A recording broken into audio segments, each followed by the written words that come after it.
Where are you going? It's probably one of the easiest questions in ESL, but it's a question that students quite often, believe it or not, they make mistakes on.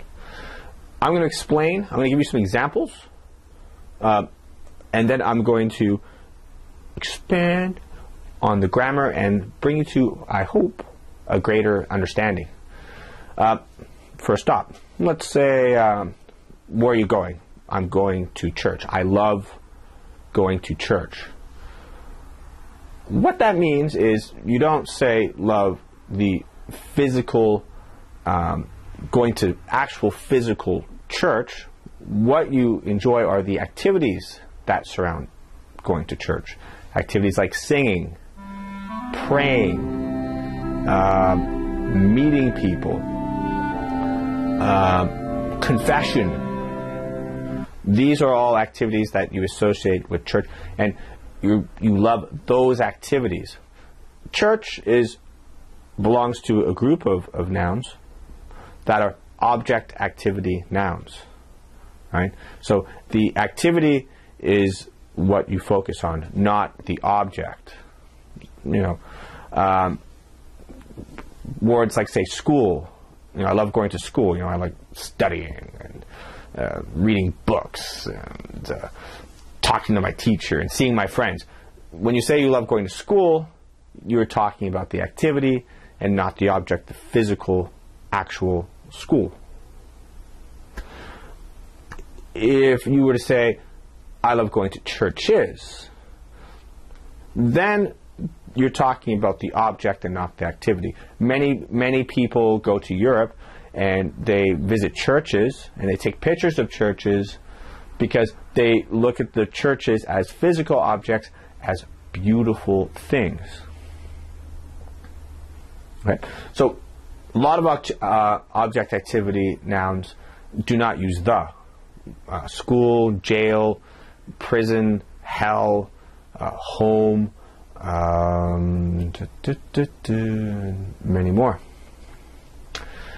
There are also some, and this is the confusing part for a lot of students, there are object activity nouns that don't use, that use the.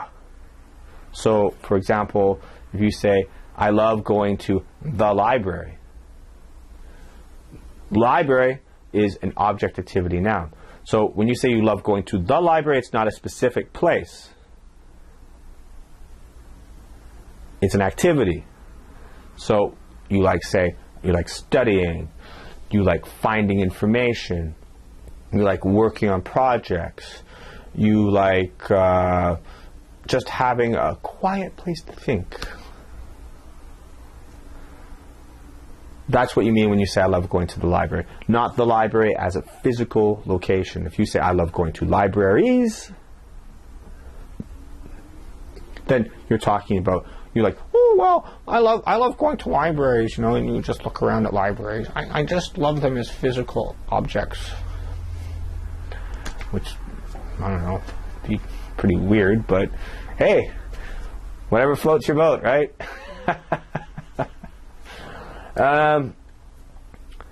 Usually, I'll give you some examples of objectivity nouns that use the. I love going to the library. I love going to the supermarket. I love going to the post office, the bank. These are objectivity nouns. All right. Also, and I'll continue. Most of these object activity nouns are places of duty or obligation. They're not fun places. People don't say, oh, you know, I love going to school, or I love going to the library. I mean, they might, but they go there because they have to, because it's necessary.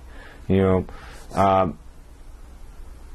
right? So it's not always the case. You have things like, say, you know, go to the park or go to the zoo, right? Most object activity nouns deal with duty and responsibility, but not all of them. Some deal with entertainment. Next, moving on to entertainment, places that deal with entertainment are just follow basic everyday grammar rules, right? So, for example, if you say, I love going to nightclubs, right? It's like if you say, I love cats, right? You just simply, I love going to nightclubs, you add an S, and that's done, right?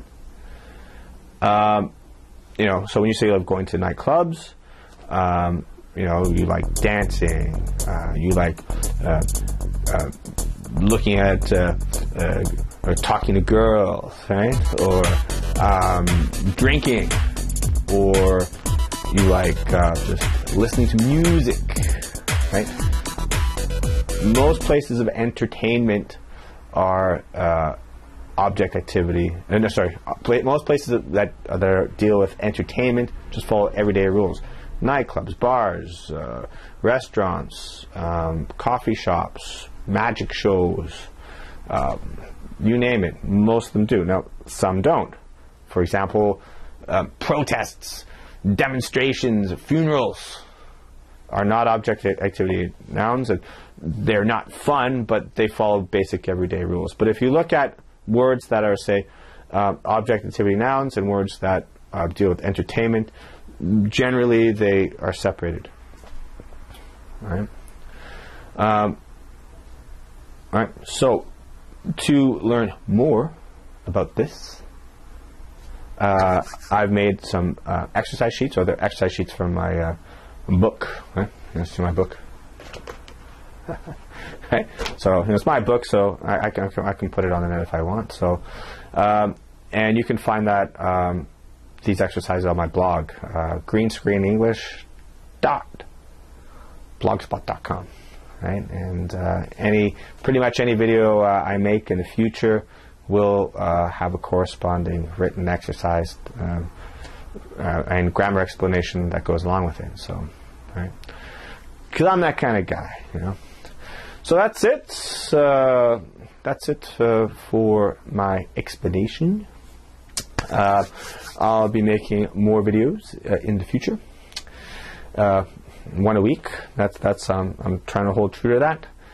And I will see you next week. Late.